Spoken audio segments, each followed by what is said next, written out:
Hello everyone, my name is Ranjita Chetri and today we are going to start class 7 geography first chapter and the name of the chapter is Our Environment. So what do you actually understand by the term environment? The environment includes everything like the place, people, thing, nature that is surrounding any living organism.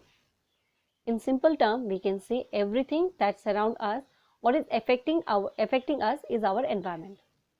On the screen, you can see a diagram. This diagram is an example of an environment.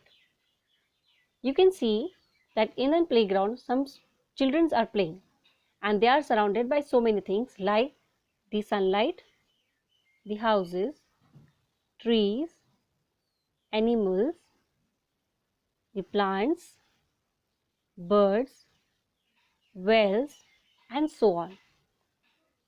All these things are included in an environment. Thus, we can say the environment includes the biotic component as well as the abiotic component. Now, next question comes that what is abiotic and the biotic component? The abiotic elements or the abiotic environment includes the land, the sea, our atmosphere and the sunlight. Whereas the biotic environment includes all the living organisms.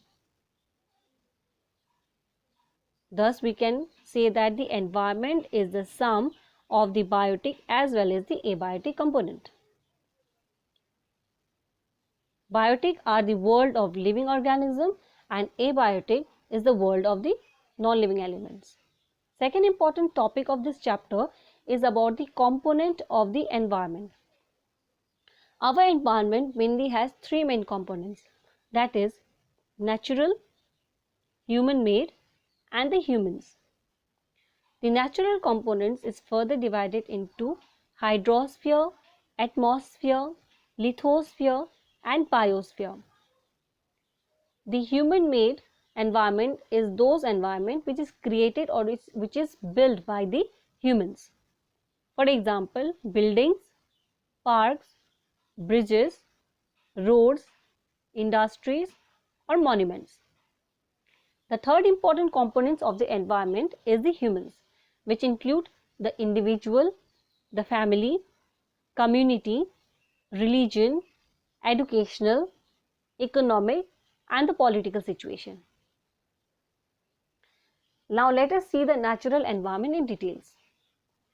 Natural environment includes the lithosphere, hydrosphere, atmosphere and the biosphere. Lithosphere include the upper crustal portion of the earth where you will find many kinds of soils, rocks, minerals, etc. It also includes the topmost layer of the soil which is very fertile, thus people practice agriculture here. You will find many settlements also. Many trees, bushes, forests are also there which is the home of many living organisms.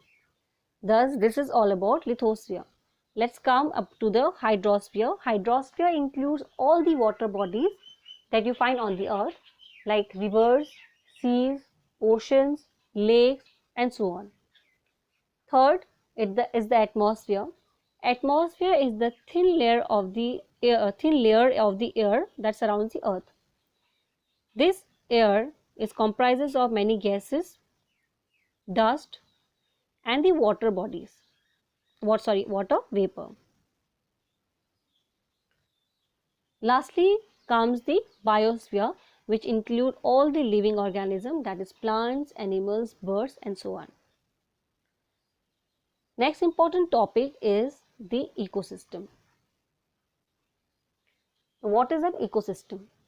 So far we have learned that in an environment there are many organisms living like the plants, animals, birds, microorganisms, insects and so on. All this organism is interacting with each other and moreover they are also interacting with the environment. This is called an ecosystem. You can see an example. The plants rely on the sunlight for their growth. This plant here, the grasshopper rely on this rat rely on this and the snake rely on this. Somewhere all these organisms are interacting with each other. So this interaction is an example of an ecosystem. Now let's come to the last topic of this chapter, and very important, is the human environment. Why human environment is very important? Because humans have created this environment. Humans are interacting with the environment, and when they are interacting with the environment, they are affecting the environment and they are changing it. And with these changes, some new things are coming out. For example, is the domestication of the animals. Now when they knew that when they learned that when they domesticate the animals, they earned a lot, they can earn a lot. So they started domesticating the animals like the cows, buffaloes, etc.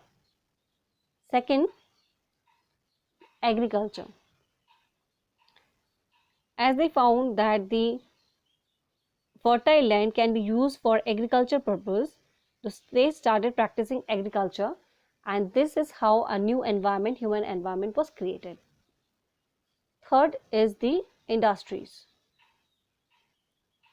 They have started building so many industries for their profit. One more is the transport. As we all we have seen various means of transport, means like railways, waterways, roadways, and so on. So all this is the result of the human interaction with the environment. And thus we come to an end of the chapter. This was all about our environment. So far I think you found this video helpful, or if you have any doubt, you can clarify me in the next class. Thank you.